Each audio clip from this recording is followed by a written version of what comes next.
Hello, welcome, hi, it's me, it's your host, I'm Vince. Welcome to the program, hello, it's good to see you again. And I'm also here with my friend... It's me, Kyle. Special guest Papa. Hey Papa, how you been? Hello, I'm good. It's good to hear, bud. Anything new going on? Nope. Nothing? Nothing. Not a thing. Nope. I almost bought a PS5 the other day, pal. Oh, I heard you Yeah. were telling me this. I went to a GameStop and it was there, and I was like, you got PS5s? The guy's like, yeah. I'm like, how many? He goes, I can't tell you how many, but I can sell you one.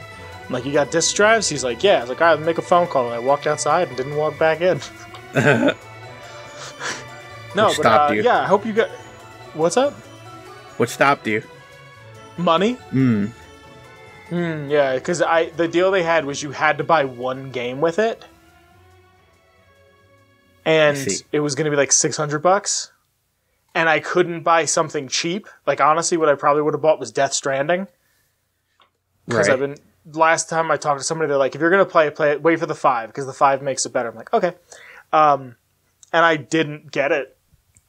It was either that or the guy's like, yeah, you should get God of War Horizons. I'm like, I'm not playing Horizons. I played the first one and it's fine, but I have no memory of what happened in that game whatsoever. But yeah, that's about it. Kyle, you're here today for a very special reason. Yep. We both saw a movie. I wanted to review the movie, but as per usual, I thought, hey, let's watch a movie. I watch it on my end, you watch it on yours, and we go from there. And Kyle, what we're reviewing is the 1981 post-apocalyptic classic, The Road Warrior. And Kyle, I have to be completely honest with you. Well, let me apologize first, and then be completely honest. Kyle, I'm sorry. I didn't realize this was a sequel. Yeah. I had no clue. In my mind, so for full disclosure, this is the first Mad Max movie I've ever seen. I've never seen Fury Road. I've never seen Thunderdome. I've never seen Mad Max 1. I didn't realize that this was the second movie in the series. If I had known that, I wouldn't have told you to watch this one. I would have said, let's watch the first one first, and then we can watch this one. Yeah, I'm pretty sure most of the titles, it is Mad Max 2. Like, Well, some have it listed watched- as Mad Max 2 and some don't. You know what I mean? No, I just knew The Road Warrior was one of them. And I thought it was the first because I thought it was like a Rambo situation where the first one is called First Blood and then the second one is called like Rambo 2. So I just thought The Road Warrior was first and then it was Mad Max. Right. So I have the Blu-ray here in front of me. I'm holding up the Blu-ray. I don't think you missed out. You know what I mean? I feel like it's a series that, like, you can just go into one of them and be like, I didn't need to see the other ones because they're not really connected in a way, except for Max, I think. But do they build upon who Max is? I don't think so. Okay, because, like, I just know who I am. I want to watch shit chronologically. Like, I want to go back and rewatch Breaking Bad, but now that Better Call Saul has ended, I want to go back and rewatch Better Call Saul and then go watch Breaking Bad. Right. Because I still haven't seen El Camino. Anyway, this is the second one. I feel like a schmuck because we're doing it out of order, but it's the beginning of the movie on the Blu-ray, there's like a forward from a critic, and he's like, Mad Max didn't do well in the States, so then when they made Mad Max 2, they said, let's name it The Road Warrior in America. They named it The Road Warrior, and it became this smash success.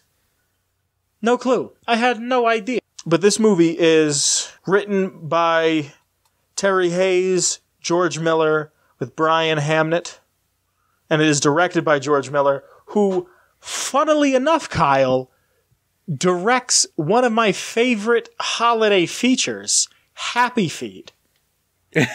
Oh, yeah, that's right. Yeah. I love Happy Feet. Like, I feel like Happy Feet's one of those movies that I'm, like, always surprised and not surprised how often... You've never seen it? No. I feel like you'd really like it because it's a jukebox musical. Like, I just feel like for the music you'd like it. Penguins don't do anything for me, so... Except for Surf's Up. Really? You've seen Surf's Up but not Happy Feet? I played the game, too. Really? Yeah. Happy Feet, it's Elijah Wood as the main penguin. Mm-hmm. And it's a movie about environmentalism. And George Miller... What was that weird 90s one, too? Remember that one? Which? With the penguins? The Penguin movie? March of the Penguins? No, it was like a cartoon 90s thing. No. Hold on. I'll look up. You can continue. Apparently Fury Road was supposed to come out like in the 80s or 90s, but they didn't have the technology for it. So then George Miller made Happy Feet to get the money to make Fury Road. But like if you look at his like he's done other shit. Like I watched the commentary for Road Warrior, and he's like, this is the movie that people talk to me the most about. And it sounded like the commentary was rather old. Because he's like, yeah, kids that I don't even think they were born yet that love that movie. So I'm thinking it was done like the 2000s. Like the early 2000s, maybe like, I don't know when commentary on movies first started, like when the director would do it. Anyway, yeah, I loved this movie and I love Happy Feet. Happy Feet is go watch it, please. I sent you the photo of it. It was called The Pebble and the Penguin. Pebble and the Penguin. Yeah, I own this on like VHS. Oh, I remember this. Yeah. Metro-Goldwyn-Mayer. Yeah, I remember this. I never saw this, but I remember this. Anyway, Kyle, who's the guy who plays Wolverine? Hugh Grant? Hugh Jackman? Hugh Jackman? Why do I think Hugh Grant? Hugh Jackman's like Mumble, the main penguin's dad, and Robin Williams plays like 3 different penguins. There's scenes where they mix like Prince and a bunch of other musicians, and like Prince like loved the movie so much of the idea of it that he made original music just for the movie. I feel like you'd really like Happy Feet. Like seriously, please watch Happy Feet. But it's so weird to like watch this movie about the end of the world and people killing each other over fuel. And then it's just, here's the fucking Happy Dancing Penguin movie. But okay, so before we get into the spoilings of this movie, is there anything you'd like to say about it? I mean, not really. No? I watched this movie. This is the first time I've ever seen any Mad Max, right? The opening to this movie is the opening to Fallout 1. It like so blatantly did they take inspiration from the opening of Mad Max 2 for the opening of Fallout, because it's like, in the time before there were men who toiled over black crude oil. Like that's the first line of like one of the first lines of the opening to Fallout 1. Like I kind of want to like play the opening of Fallout 1 just to like, because I can hear Ron Perlman like, and they fought, and then the war happened. I remember the Road Warrior, the man we called Max. To understand who he was, you have to go back to another time, when the world was powered by the black fuel, and the desert sprouted great cities of pipe and steel. Gone now, swept away. For reasons long forgotten, 2 mighty warrior tribes went to war, and touched off a blaze which engulfed them all.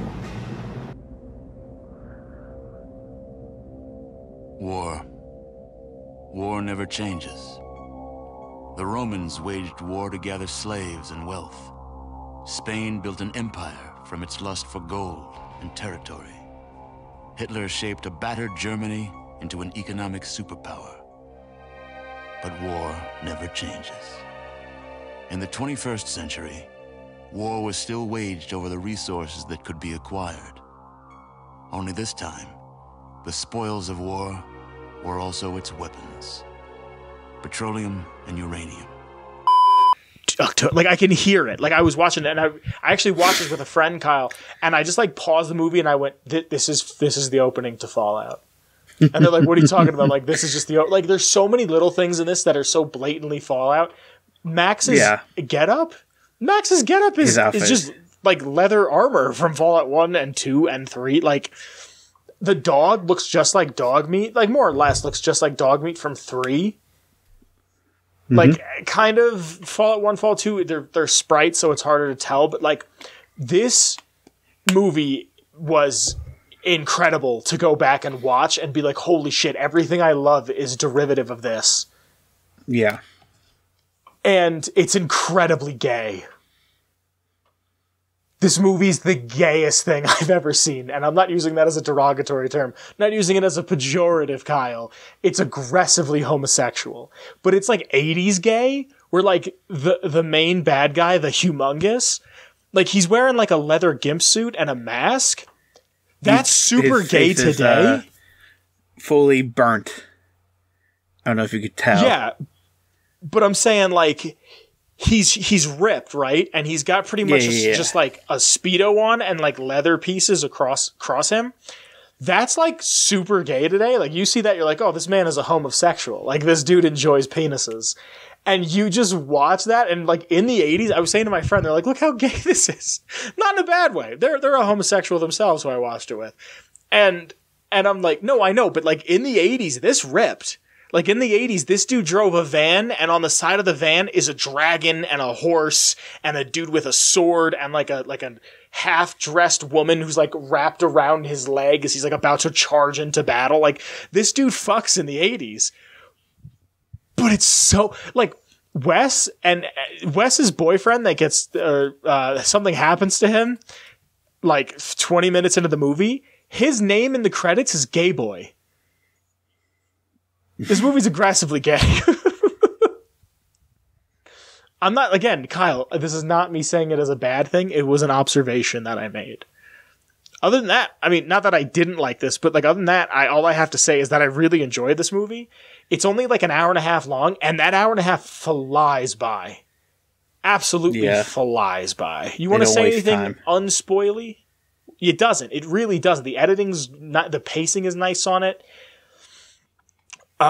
There's some things that I was surprised became such a big piece of culture that was taken out of these movies that I want to talk about in the spoiler section, that I'm surprised how minuscule they were. And then like, it's the thing that you think of when you think of Mad Max. Right. If there's anything else you want to say that's non-spoily, you let me know. If not, we'll get right into the spoilers. I think we just get right in. Thank you to the Patreon. Noah, thank you. Danny, thank you. Marcus, thank you. Keepy, thank you. And finally, Mellow Millhouse, thank you. Because of your love and support, the show can continue to grow. So again, thank you. Swah, swah, swah, swah, swah, swah, swah, swah. Cool, let's do it. What do you want to say first? I'm not sure. What do we start with? Oil and I'll fuel just say, resource. Let's start with that, because that's a big thing in post-apocalyptic scenarios. Yeah.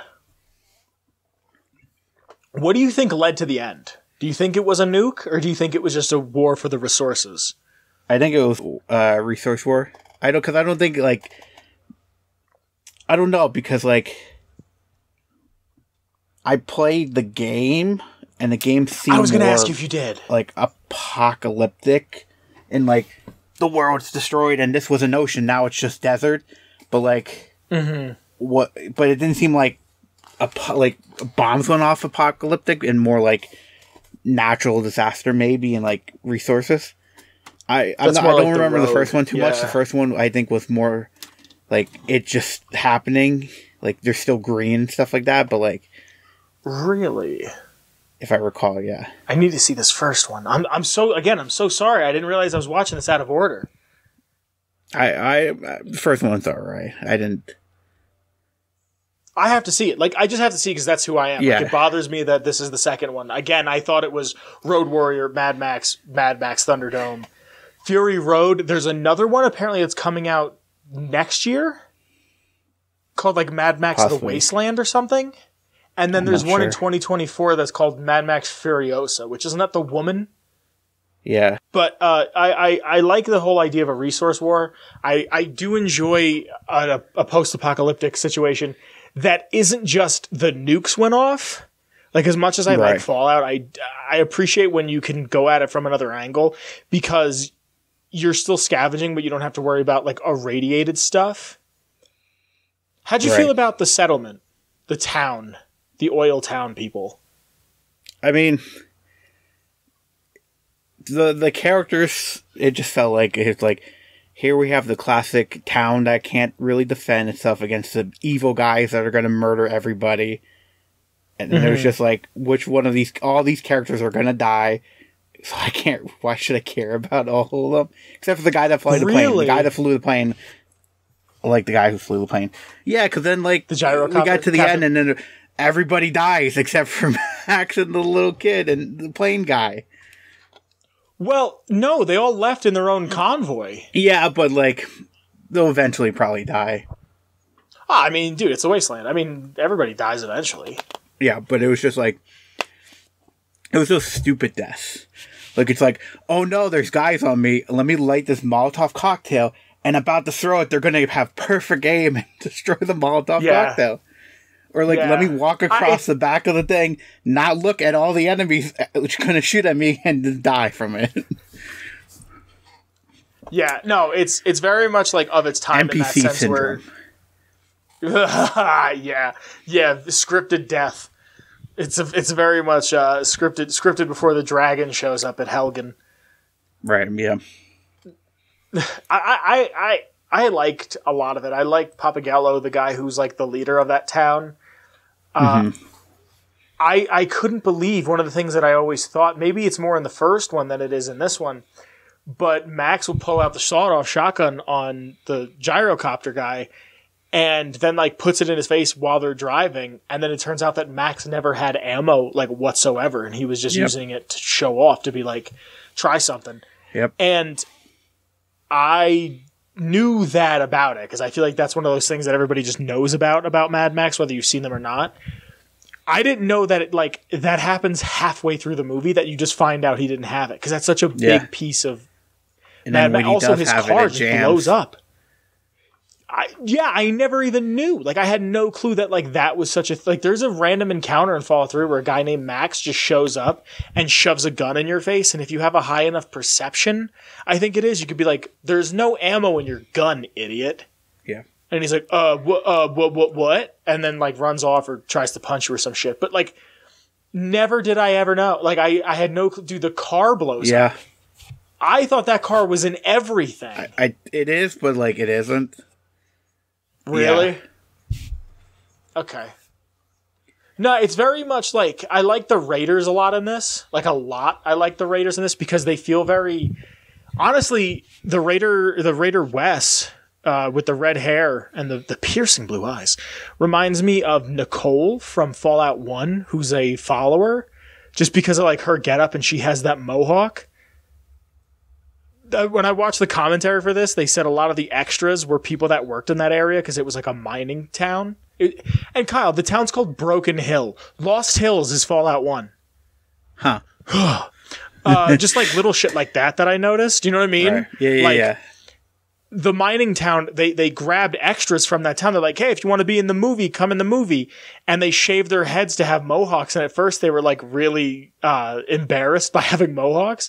And then eventually they were like proud to have it. Like, it was like, oh, they have mohawks. They're in that movie. And they would like get tough and like act like raiders outside of the movie. Like in that little town, like they'd go to the pub and they'd be like, ho, ho, ho, ho, ho. Plus, I just thought that was plus, cool like, too. with all these NPCs too, like they introduce them in the background, and then you kind of see them later off getting killed too. They're now just like you'd be like, oh yeah, the guy who's banging his girlfriend in the tent. Like then in the other scene, he freaking gets run over. Like later on, like you recognize him because he has freaking blue hair and stuff like that. But like, yeah, and it's nice when they do little stuff like that, even though they don't give them a name, just because it's like, oh, this was a small community. Yeah. Apparently, the gyrocopter was like a first. Not like a first, but it was super rare to see something like that in film. With Australia. That, like, it's not, like I said... No, I know, and that's the thing, is like my friend who I watched this with was brought up the Hays Code. Do you know anything about the Hays Code in film? No. It's pretty much like a thing that was used to demonize people in film. So like it was like you can only have a gay character if they were evil. And they were like, well, all the gay characters in this are the bad guys. And I was like, yeah, but also this was filmed in Australia. What if they didn't have that there? Like, what if they just wrote this and they were like, fuck it, these bros are dudes and they like men. I don't know. That's just my thing because you brought up Australia. I think Australia really, really lends itself as a location because of how desolate it is to begin with. Like, something like 90 or 80% of Australia is just inhabitable land because there's no access to water. People get extra gas tanks mounted onto their cars when they drive out to no man's land because if they run out of gas, they're stranded because there's no phone service out there. Mm-hmm. Australia is a weird place, man. Just a weird place. Mm-hmm. How do you feel? So this chase that happens is 16 minutes long. That is kind of the climax of the film, Kyle. How do you feel about this chase? Because the only other chase that was longer at the time was 11 minutes. This is the one at the end, right? Yeah, this is the one at the very end. I mean, it was alright. It just felt like it was like, oh, here's him hitting in the car for like a couple minutes. They're still driving, you know what I mean? Like, oh, that person got killed. Okay, we're still driving. No, nothing's happening yet. Like, that's the thing with, like, old movies, too. It's like, you know, like... The pacing. Yeah, like, I'll give you that, because I remember... all over me on, you know, the crippled guy, and he's just like, trying to pat it out. He was crippled? I'm pretty sure he couldn't use his legs, right? Oh, I didn't realize he was crippled. I just saw... okay, because he just starts, like, patting his legs. Yeah, he's like, don't worry, I'm fine. And he's, like, patting his legs. I'm like, what are you doing patting your fucking legs, brother? I don't know. I didn't realize he was crippled. But, like, that woman who's there with them, I think her name in the credits is Warrior Woman. I was so afraid her and Max were going to hook up at the end of it, and I'm so happy they didn't. Well, she died, and then Crippled Man went to go help her, and they just pulled them off and easily pulled them off the tank, and they got run over. And the deaths in this are so brutal. Like, they get run over. The one motorcycle goes under the truck. The two guys that are on the Raiders' car, their heads just hit the back of the tanker and explode. Mm-hmm. Like, how... So, all right, since we're talking about the tanker chase, did you see the ending coming? In a way, I guess. You saw that it was a decoy? I mean, did you think it was a decoy? Or did you think that they never had gas in the first place? Well, I didn't think that they didn't have gas. I assumed they had gas because Max fills his car up, and then it gets blowed up. So, to me, I just thought, okay, they have gas. I didn't think, oh, they're going to go at... Because he even says it. He's like, they're going to go after the tanker. And I never put two and two together. He goes, they're going to go after the tanker. And they ask if the gyro man could fit two people on there, right? Right. So he crashes and the whole thing tips over and then there's just sand in it. And then I think they just wanted the gyro man to bring Max back. Because Papagello, the leader, says to the feral child, he goes, we've already won, get on. Like, he was just going to turn around and call it a day, and the Gyro Man, I assumed, was going to follow Max, and then they were just going to pick up and meet there. I told Kyle out of nowhere. I saw it, like, I was so happy that it was a genuine twist that I didn't see coming. And then I was like, when it tipped over, I was like, all of the cars that left in that convoy have gasoline on them. That's genius. Never would I've ever thought of that. I really liked it. I did like this movie a lot. I don't know when I'm going to watch it again. I did watch it once, and then I watched it again with the commentary. I was upset that Blu-ray doesn't have a ton of special features on it, to be completely honest with you. I was hoping for maybe, like, costume design. If they had a costume design thing, I think I would have been, like, I probably would have given this movie a higher rating because I appreciate that shit. And if I'm not really one for cosplay, but if I'm going to cosplay anything, I think it'd be super fun to cosplay a couple of Raiders with your friends. Just like be in the middle of some dusty, dank place and be like, yeah, Raiders, yeah, like you just wear football padding and you paint it black and you wear like, just like that shit seems so fun. And it's just exactly, I think this movie, I would credit this movie as being what I kind of picture Raiders to look like if they're the first to do it, because I picture Raiders to look like this. Like A Boy and His Dog does a lot of stuff that I'm like, okay, this is where the idea of that comes from. Boy and His Dog fucking created vaults, as far as I'm concerned. Like, this is the earliest I know of Raiders wearing old football gear and leather and just being like, we're crazy. And like, I love it. I just do. I love like the hierarchy of Humongous as people. Also, his name is the Humongous. That's so funny. That's so funny. Well, Like, that's a raider name, you know what I mean? yeah. It's a Like, raider it's like Nail or some dumb shit. This is Crank and Corgus. Like, I love raider names. I love the dumbing down of society, how it's just fueled by we need to drink and do drugs and eat and have sex and drink water, and then I'm good. Those are my 5 things. I love the idea of it. And if this is where, like, that is popularized, other than, like, A Boy and His Dog, which I think came out a little bit before this, but still. Anything you want to say, Pop? I didn't realize this review would be so short. Was there any part that you kind of, like, didn't like, or, like, it was just, like, come on already, like, get to it? I feel like you have one. Yeah, it was the rape stuff. Because you're asking. Really? Yeah, I can't do any that stuff anymore. It's just, ugh. Anymore? Especially you like did it to begin with? No, not like, oh my god.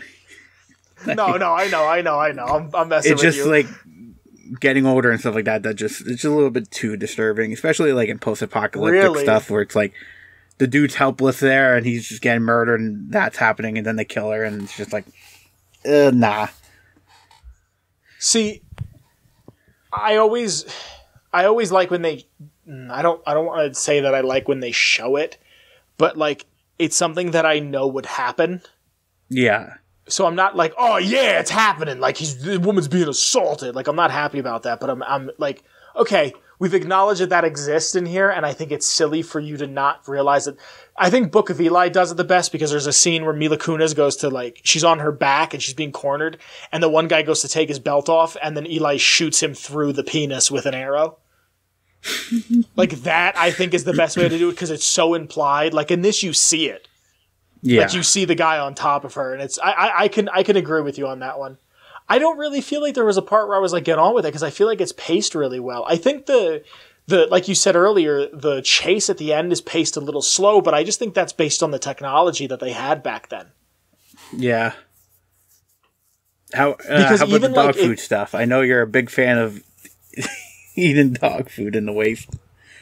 Ooh, I've made it a, not a mission, but like a character building point with every character I've ever played in Fallout that I will not eat dog food. I can't watch that, dude. I can't. My friend who I watched it with couldn't watch when Wes pulls the arrow out of his arm. That I could watch. That didn't bother me. I can't watch him eat dog food out of the can. That bothers me. Do you remember the one time we were at Olive's house and they got the food ready for the dog and they put the empty metal can of dog food on top of the pizza box? And I was like, I'm not eating that pizza anymore. It was a full pizza. I remember I was like, there was a bunch of us there. It might have been her sister. I don't remember, but I remember there was the pizza there, and next, under the drawer, there was like drawers under the countertop, and it's where they kept the dog food. And someone opened up be it Oliver or her sister, opened up the dog food, put it in the dish for the dogs, and then put the empty can on top of the pizza, and I went, I'm not eating that pizza. That's how grossed out I am by wet animal food. Interesting. The smell of it, it's so viscerally repulsive to me that I can't, like, I won't even make like fictional characters eat it because I can't, like, I'd eat Spam before I eat that, and I hate the idea of Spam. I don't like the look of it, the smell of it. Like, I just can't deal with it, right? I can't do anything with it. I didn't know it was deeply into you, this dog food theory. No, it's how you feel about that woman in that scene where you're like, oh my god, get it over with. I'm like, just stop eating the food, Max. Stop eating the dog food. Like, I can't, there's some, I don't know what it is. I don't have many, like, I watched Two Girls, One Cup back in the day. I'm a veteran of the internet. I get my AARP discount. You know what I mean? Like, right. Two Girls, One Cup didn't make me throw up. Yes, it's fake. I think everybody knew it was fake. Everyone kind of wanted to believe that it wasn't, but we all knew it was. But, like, that didn't make me sick. I could watch that and eat ice cream, no problem. I can't watch him eat. And, like, during the commentary, they said it was, like, spaghetti and meatballs that they had, like, mashed up to give it that texture, and then they just put it in the can. And I knew that, and I still couldn't watch it. Like, I can't, like, that's the one time, like, I can't suspend my disbelief. I can watch someone be assaulted, and I can suspend my disbelief and go, this is a movie, this is thematic, whatever. Cannot watch somebody enjoy dog food. Huh. I don't know what it is, Kyle. I think it's because I just like food so much. Like, I just like cooking and eating and shit that I'm just like, you could have done anything. There's how many rabbits in this movie, which I thought was surprising. You couldn't kill a rabbit, Max? Like Wes just shoot. Sorry, I didn't mean to tangent on this dog food. No. Why do you think, this is something that I genuinely wanted to ask you because I wanted your genuine opinion on, why do you think that the weapon of choice is arrows or crossbows in this? I was thinking of that too. It's like a lot of people have freaking arrows and crossbows. Where do they get them from? Yeah. Why do you, because I asked my friend why they think it was the weapon of choice. Why do you think it's the weapon of choice? I mean, I'm probably going to get this wrong though, but like... No, there's no right or wrong answer. Location wise, but like maybe because of the Australian outback, hunting, and like, I know that's not a thing, but like, like... I don't know. Something with that. That was more or less my guess as well. Was that it's probably in Australia. I don't know what the gun laws in Australia are, but it's probably easier to get a bow than it is a gun. Like maybe, one time in the Discord, sure. I asked some of the British homies, I was like, what do you guys think about, like, you just see these, like Fallout where you just walk around a city with a gun. Like that doesn't exist in London. Like, people don't own... The police have guns and farmers have shotguns, and that's really it from what they told me. Like, if you go hunting, you have a gun, but if you use that gun to kill somebody, even in self-defense, this is what some of the British homies told me in Discord, like, you go to jail forever. Like, even if it's in self-defense, like, you go to prison forever. So I thought it was just for two reasons. Well, two reasons. One of them my friend gave me. The first reason was, I don't know what the gun laws are in Australia, and it's probably harder to get a gun in Australia than it is to get a gun in America, where you turn 15 and get one. Where in Australia, there could be super restrictive laws. I don't know. Also, arrows are reusable. Yeah. You shoot a shot, that shot's shot. But, like, you have an arrow, bang. Oh, I can go. I can go pick it up. That was what my friend said, and it made a lot of sense. And I was thinking more like realism, and they were thinking more like, nah, utility. I always think arrows are the weapon to have, like a bow and an arrow. Like, remember how cool Daryl Dixon was, homie? I know, and no one else had bows or arrows in that show. No one else had one. That was just for... they just ended that show. I know. After 946 seasons, 3 movies, and 2 PSAs. That ended and then Ash won the championship in Pokemon. Yeah. Did he? Good for him. He's only been doing it for 25 years. Wow. Anything else you want to say about this movie before we get to the trivia, Papa? You like this movie? You said? I do. Did you? I did. I think you're going to enjoy Fury Road. Fury Road is way more fast-paced from everything I've seen. High octane. That's the word you're looking for. I want to go... Cool. I want to go back to the place where I bought this, because I sent you the picture on, what's it called? On Messenger. I sent you that I bought this, Django, and Hateful Eight. I got to watch Hateful Eight again, but I want to wait for it to get real cold. Right. You know what I mean? I want to get the lights real dim, wait for it to be real late at night, like open the window, like kind of do what I did with The Thing, but like put a jacket on, like have some tea. You know what I mean? Like really, really go all out for Hateful Eight. But I want to go back and get Thunderdome. I have a feeling I'm not going to like Thunderdome. I have a feeling Thunderdome is going to be that 80s cheese. I haven't seen it, but I remember buying it because I think at the time somebody compared it to the one DLC for Borderlands where we were actually in Moxie's dome challenging thing. Really? It's like, I think somebody compared it to that. So it's like, I like that, so I'm going to, I never watched it though, but like, yeah. Well, I want to watch the first one too, Tina and I Turner obviously want to watch Fury Road. Is the Tina Turner? Kenan and Kel? No, the musician. Who loves orange soda, Kyle? Yeah, I believe Tina Turner was the villain? Oh, Tina Turner. I'm hearing Keenan. Yeah, she was like the main, I think, antagonist. What a weird choice.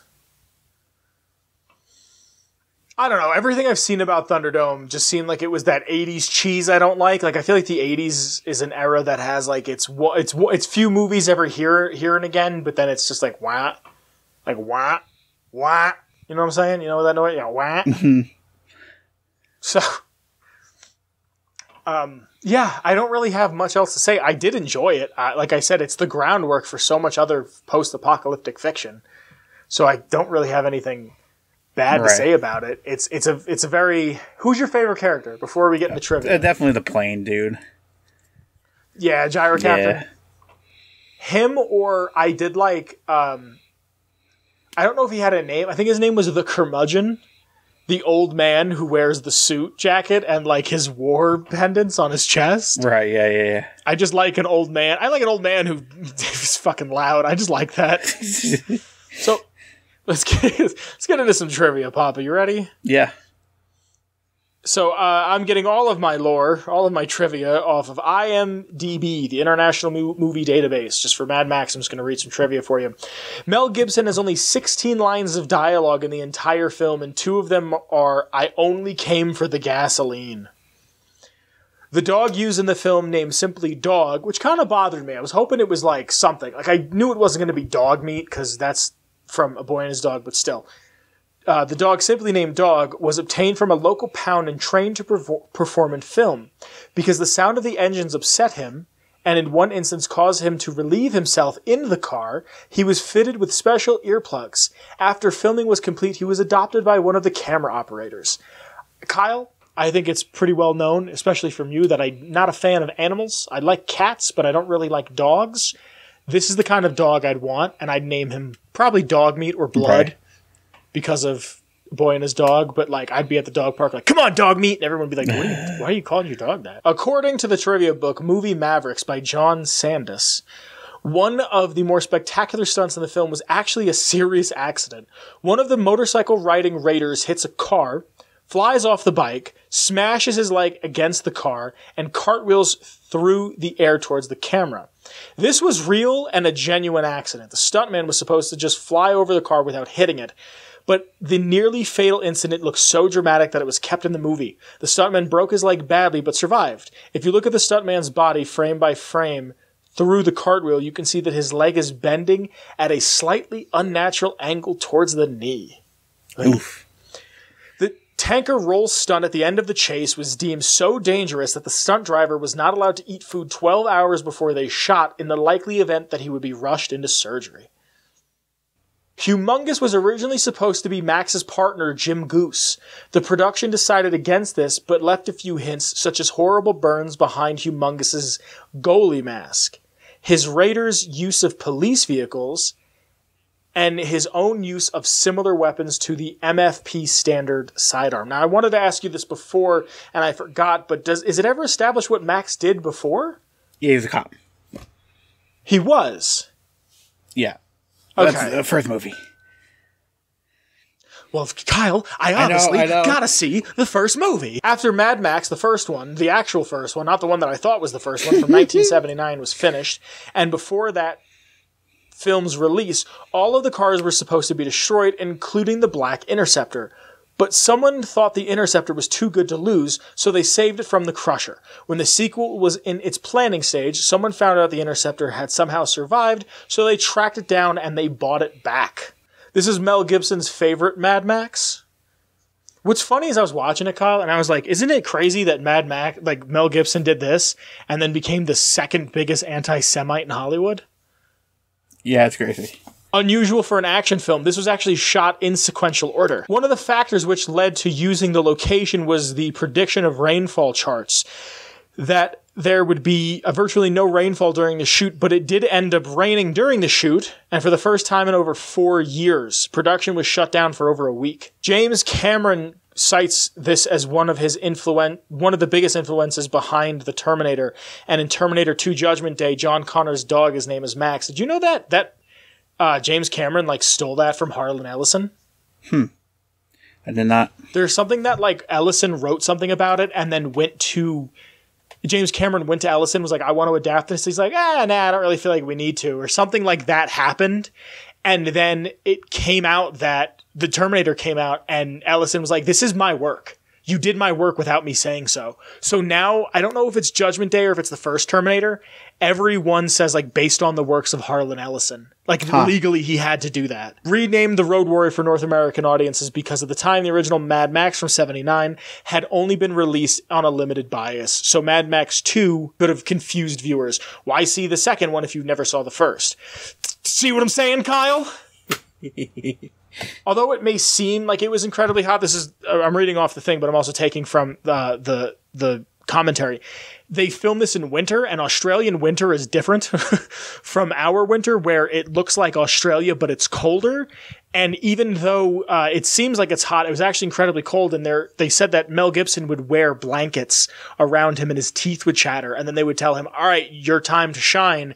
And he would throw the blankets off and make his teeth stop chattering, do the scene, and then go right back to being cold. Interesting. Because he was relatively unknown in the US, the trailers did not feature Mel Gibson, but instead focused on the chase and action scenes. The costume department assembled the costumes by raiding junk shops, second-hand stores, sporting outlets, and S&M shops. Oh, like sex! The film convinced Spielberg that George Miller would be a great choice to direct Nightmare at 20,000 Feet, the fourth and arguably best, I don't know why that's put in here. That's not a fact.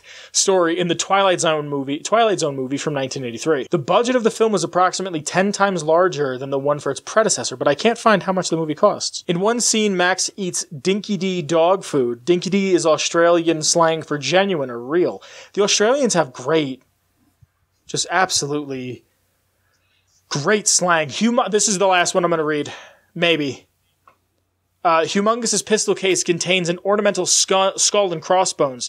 It appears to be a Totenkopf or death head design, an infamous emblem of the Nazi SS, which I thought was interesting to think of, like, he is this raider boss. He's the leader of they call him the Great Humongous. And this is in 70-something. He could have been a Nazi. I just thought that was an interesting thing to think of. Like, he was a Nazi, and now he's leading a group of people that are raping and skinning and pillaging. Yeah. There's a lot of really cool stuff about this movie that was, it's all practical effects. There's, like, no special effects whatsoever. I mean, that's a special effect, but, like, when Max collides into the Humongous, you see that car just explode. Yep. And that's just a beautiful scene. Seeing those heads explode, too. I just want to find I knew it! The budget is an estimated $3 million. I said it was probably about $3 million. I couldn't see it going any higher than $5 million. Its opening weekend domestically made $2.5 million, and gross domestic, it made $23.6 million. Worldwide, it made about $23.6 million. I enjoyed this movie very much. Kyle, I hope you did as well. Yeah. What, my good man, would you rate this flick? I think I'll give it like 7 out of 10. Yeah? Why so? Just some things I didn't like in pacing at certain parts. I give this movie 8.1 child with a chrome boomerang out of 10. I did like the chrome boomerang. We didn't even talk about the kid. Yeah. I mean... You want to talk about the kid quick? Or wow, child. The feral narrator. I did like, from a storytelling aspect, that the people in the community wore light colors to represent them being good, and the raiders were black to represent them being bad. And then the kid was kind of like a mixture of the two, being like a brown, and that he was a representation of the new world. Yeah. I really liked where he's just like, you can still have your humanity and be a raider and be like this person who has to think about survival more than anything. But other than that, Papa, I really think that's it, unless you have any last-minute things to say. No, I think that's it. Cool. Thank you for joining us. I hope you enjoyed the review. If you've seen the movie yourself, I hope you've enjoyed the movie. You can You can follow with the links below. There's to my Twitter, the show's Twitter, Kyle's Twitter, the Redbubble, the Discord, the Patreon is down there. Thank you again to the Patreon. I love you very much. The intro music is down there. I do not remember if the movie reviews use a Shane Ivers song, or if I use like some old shit from the 40s. If it's Shane Ivers, link to his stuff down there. It's probably a link down there anyway, regardless, because I've been rocking with Shane Ivers for over 230 episodes at this point, I'm pretty sure. I love you very much. I hope to see you next week. We have something in store for you next week as well. I love you very much. Bye-bye, everybody. Bye, Kyle. Bye, Kyle. Atomic Radio Hour Podcast. A Ghoulman Entertainment production.